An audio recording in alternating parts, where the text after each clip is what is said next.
عايزكم بقى في الحلقة بتاعت النهاردة تركزوا جدا، لأن حلقة النهاردة مليانة قوي، مليانة وكبيرة وضخمة ومنفوخة وملفوفة ومحشية وكلها مطبات. بس ما اقولكوش جوسي جدا، هتتبسطوا منها. بس بقول لكم ايه قبل ما ندخل، عشان انا عارف الناس بتحسد كل حاجة كبيرة. الولية لسه طالعة من عملية التجميل، فقبل ما ندخل كده نقول جملة تمنع الحسد. كلنا كده في صوت واحد هنقول: ما تبصليش بعين رضية، بص كام ايد لعبت فيا. خليني كده نلعب بعد اذنك دوت.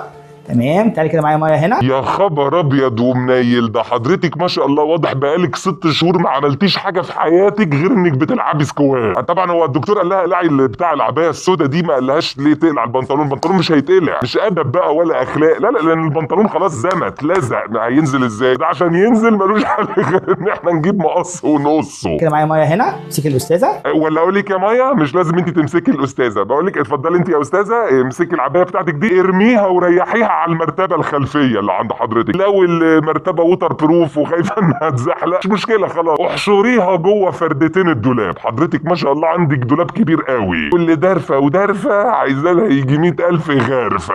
ايه رايك بقى؟ وريني كده. حلوة قوي يا دكتور. انت بتلففها ليه كده؟ هو انت قدامك باليرينا بتعاين جزمه الباليه، مش بتعاين الباليه، انت بتعاين الامباليه. فالمعاينه اللي تليق هنا مع هذه الاستاذه كانت تبقى كده بقى، تقول لها حضرتك لفي يا مدام، ايوه هستاذنك بس هننحني لقدام 180 درجه.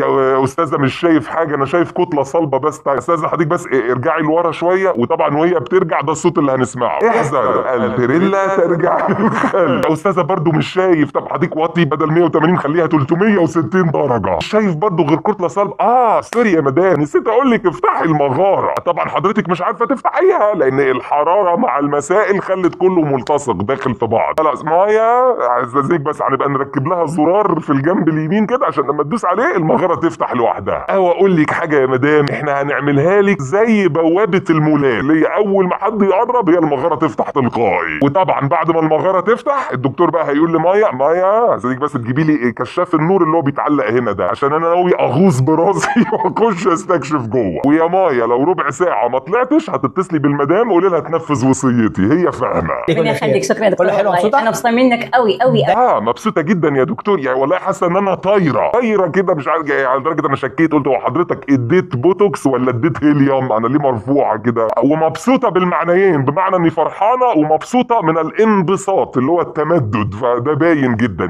انا مبسوطه جدا. هي بس الشطافه بيتنا هي اللي هتبقى مش مبسوطه. والله العظيم ده الشطافه هتعاني وهتبذل جهد، دي داخله رحله استكشافيه اعمق من رحله الى مركز الارض. الحاجات اللي انت عايزاها كلها راضي عليك. ده كل اللي انا كنت عايزاه وكل اللي الشباب عايزه برضه. يعني والله يا دكتور انا طول عمري عندي فيلا، بس كان نفسي يبقى عندي حته ارض صغيره عشان الولاد يلعبوا فيها. دلوقتي الحمد لله انا عندي حته كبيره قوي الولاد هيعرفوا يلعبوا فيها هم واصحابهم. راضي عليك.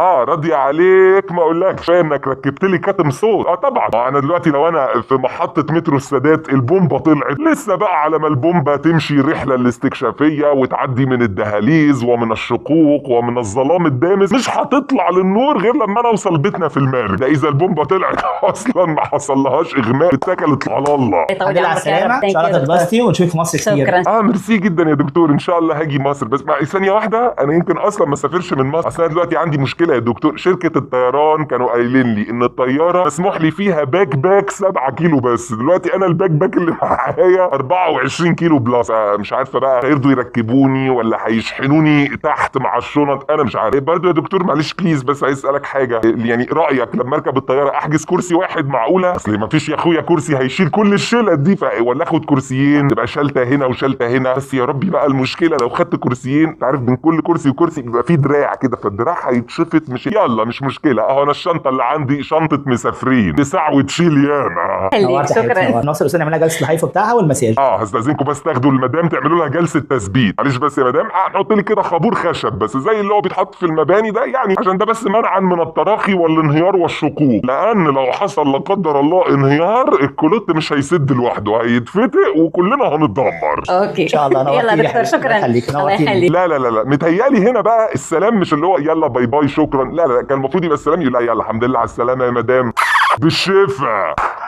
انت مغربيه بس كده مصري. مغربية. انت منين من المغرب؟ منين من المغرب؟ انا منين من المغرب؟ حضرتك عارف مراكش؟ انا من مرافق، دي مدينه جديده اسمها مرافق، عشان كده تلاقيني ماشيه بالخزان بتاعي كله. ايه رايك في العمليه بقى؟ حلوة قوي قوي قوي يا دكتور وضع. حلوه قوي قوي قوي قوي يا دكتور، بصراحه انت غيرت لي حياتي وغيرت لي لباسي، لان انا بعد المقاسات دي انا مش هلبس الحاجات العاديه، لا انا هجيب بقى الاكياس النايلون اللي احنا بنستخدمها في المطبخ دي، السودا الكبيره دي. يعني انت غيرت لي حياتي، يكفي انا هطلع من عندك بعد العمليه دي على طول هسافر على على ديزني لاند، اقول لهم بقى يدوني دور الست اللي كانت بتطلع زمان في توم اند جيري، اللي هي النص اللي تحت ده بس. احنا عملنا نحت كامل. ما اسمهاش عملنا نحت، اسمها عملنا تحت. صح كده؟ انت كنت عامله قبل كده عمليتين قبل كده؟ عملت عمليتين والله، رحت الاتنين منجدين قبلك يا دكتور، بس ما بسطونيش خالص. يعني اول منجد ده حط لي مرتبه قطن، بس طبعا حضرتك عارف يعني القطن مع الوقت وكتر القعده بيهبط، فاضطريت اروح بقى لمنجد تاني، ده بقى كتر خيره وحط لي سفنج وقش، قال لي دول مش هيهبطوا. بس كانت المشكله ان انا كل ما بركب الاتوبيس، طبعا انت عارف الاحجام دي اكيد هيبقى في حكه رايحه حكه جايه، فمع كل حكه كانت بتقع قشه وتنزل قشه ورا قشه لحد ما صغرت وبقت كاشه. صح كده؟ صراحة ما كانش رسم باينه صراحة يعني. الرسم ما كانش واضح خالص، يعني انت اكيد حضرتك عارف القطن والسفنج اذا كان ده ولا ده يتغيروا، الشيب بيتغير، يعني هي كانت المفروض تبقى كده، فجاه مع الوقت والاستهلاك بقت بالطول مطوله كده، فلدرجه الناس كنت وانا ماشيه في الشارع يفتكروني في معهد الموسيقى العربيه، وان اللي انا شايلها ورا دي شنطه الجيتار، اضطر اروح بقى لواحد بتاع كاوتش عشان ينفخ ويرد الشيب تاني. يعني دي كانت بتبقى كارثه، بتاع الكاوتش نص ساعه ولا اكتر على ما يدور فين البلف. ما كانش رسمه باينه خالص يعني. انت اللي هترسمني؟ لا حضرتك ارسمك ايه يا اختي وانت تترسمي على كام لوحه؟ ده باللي انا شايفه بالعظمه اللي انا شايفها دي انت محتاجه تترسمي على صرح كامل عشان نرى كل الاشياء واضحه. ما بنحطش خراطيم بعد العمليه. عملت العمليه ما شاء الله خرجت ما كانش في خراطيم وعلب. ما ركبنالكيش خراطيم اهو، مخلينك طالعه سليمه جدا، بس هي بس معلش يعني انت مش هينفع تخشي الحمام عادي زي بقيه الناس، يعني انت هتحوشي الموضوع لمده اسبوع، ولما تتزني انا هكتب لك رقم شركه المجاري تكلميهم يبعتوا لك عربيه الشفط، عارف عربيه الشفط بتاعت المجاري دي، هيجوا يوصلوا الخرطوم ويشفطوا التحويشه بتاعت الاسبوع كله، بس يعني ربنا يستر على الخرطوم، يمكن الخرطوم يتفعز. طبعا لما تكلميهم وانت عايزه خرطوم وعربيه شفط هتقولي لهم ايه؟ كلمه السر اهي، قالوا زمان انبل عايزه ماسوره. صح صراحه شوف انا اقسم بالله يعني كنت شايله هم. لا انت ما تشيليش هم حاجه يا اختي، انت كفايه عليك الهم اللي انت شايلاه، او انت حرفيا انطبق عليكي جمله وراكي هم ما يتلم. بس هي اوكي يعني ما فيش تعب، ما فيش الم، ما فيش خالص الالم ما فيش. لا ما هو ما فيش الم، انت انسي الالم خلاص، انت النهارده من النهارده ما فيش الم نهائي، يعني انت لو رحتي للصيدلي وقلت له اديني 140 حقنه كل يوم مش هتحسي باي حاجه. وعايزك برضو لما تروحي الساحل هتعومي هتلاقي في النص كده وانت بتعومي الناس بتجري يقولوا يا نهار ابيض في قنديل بحر، ما تخافيش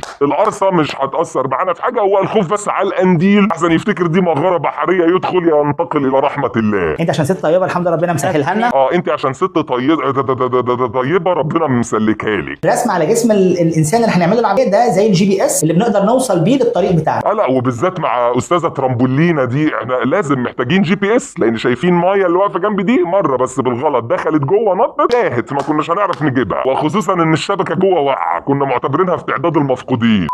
يعني بما ان احنا اليومين دول في ترند كده اللي هو نظام الطيبات ودكتور ضياء العوضي الله يرحمه والدكاتره والطب والصحه وايه المفيد وايه اللي مش مفيد، انا عايز اعرف بقى الكلام على ايه في الفيديوهات اللي زي دي اللي بدات تنتشر. بالمناسبه في كتير قوي بيعملوا كده، هو الحاجات دي مش مضره؟ يعني وزاره الصحه مش شايفه ان الحاجات دي ممكن او احتمال فيها نسبه الضرر ان انا اعمل حاجه مش طبيعيه؟ هي وش مضره على قعده التواليت اكيد هتتكسر، وش برضه مضره على الركب والعمود الفقري، ربنا سبحانه وتعالى خالقنا نشيل حاجات معينه لما نزود على ده ممكن يضرنا، بس عموما غير ده مش دي حاجات مضره، مش دي مواد بتخش جوه الجسم يا ريتها مثلا بتخش عشان حاجه مهمه، يعني في حاجه ضروريه، لا ده هي واحده جايه انا عايز اعمل الشيب ده. يمكن النهارده انا بتكلم علشان يعني اذا كنا احنا مركزين في حته الصحه وبدات تتفتح اليومين دول من ساعه الدكتور ضياء العوض الله يرحمه ونظام الطيبات، يا ريت نركز هنا برضه، لان انا ملاحظ ان في دكاتره بقوا ياخدوا الموضوع سبوبه، ما بيعملوش اي حاجه غير انت عايزه ايه شيب تعالي هنفخ وارد لك وارفع وانيل ومش فارق معايا، المهم ان انا اقفش ثمن العمليه، وممكن يبقى هو عارف ان ده اكيد بيضر، لان اي حاجه مش طبيعيه بتخش الجسم شفنا ده كتير، واللي بيقرا واللي بيدور وسمعنا عن حاجات بلاوي متلتله وستات بتتضر، ويعني حتى لو مش بتتضر في الوقت الحالي ممكن تتضر بعد سنين كتير او على الوقت الطويل. وسؤال بقى تاني بعيدا عن الطب خالص وبعيدا عن الصحه، هو الفيديوهات دي لما تطلع على السوشيال ميديا ده مش خدش حياه اسره؟ محدش يقول لي اصل ده دكتور، اصل ده بيعرض شغله، يعني هي فكره شغل، يعني مش دي حاجه مش هو عاملها عشان توصل للترند ويجيب جمهور او زباين اكتر للعياده؟ طيب يا جماعه لو على الشغل، طب ما هي هدير عبد الرازق كانت بتعرض لا مؤاخذه اللي لبسها عشان بتبيع الكلام ده، تعتبر برضه شغل ومفيده، اشمعنى دي اتشافت خدش حياه اسره؟ يعني اعتقد اللي عايزه تدور على الحاجات دي، التجميل او النفخ او الحاجات دي، هي بتبقى هم فئه معينه وهم عارفين الدكاتره وبيدوروا عليهم، وبيبقى بينهم جروبات بقى بتبعت لها شوفي انا نفختي بقى عند فلان، فمش محتاجين ده ننزله على السوشيال ميديا. فمتهيألي دي برضه حاجه محتاجين نفهم هي ليه بتنزل على السوشيال ميديا. عشان يبقى كلامي واضح، انا مش بقول انه طب التجميل ملوش لازمه، لا بالعكس، في حالات يمكن اشهر حاله كلنا شفناها مثلا الممثله حوريه فرغلي، ده كان في شيء وحصل وحاجه طبيه ولازم يحصل تدخل ولازم يتم التجميل. وفي حالات تانية كتير جدا، بس انا بتكلم على الحاجات الاوفر اللي ملهاش لازمه، اللي بقت سبوبه، اللي بقت الستات او بعض الستات بيعملوها لحاجات معينه في دماغهم مش عشان حاجه ضروريه. يعني احنا عايزين بقى وزاره الصحه تبعت لنا كده تروح تكشف، ويا ريت ياخدوا معاهم ميزان عشان يوزنوا الاحجام دي كلها. خلاص استاذنكم بقى اللايك والشير والكومنت والسبسكرايب، تفعل الجرس لو انت اول مره تشوفنا، لو انت من العتاوله اللي عارفيننا من قبل كده. اللينكات بتاعتنا بتاعت السوشيال ميديا بس بالكم تحت، لينك قناه موفي نايت في حلقه جديده نزلت النهارده، هسيب لكم اللينك بتاعها تحت برضو. وكالعاده لو الفيديو عجبك ابعت انشر، كلم درمغ، ما عجبكش ليه مش عاجبك، اقتراح، فكره، اي حاجه اكتبها لنا في التعليقات. وبنختم بالكلمه بتاعتنا، كلمه ايه؟ غير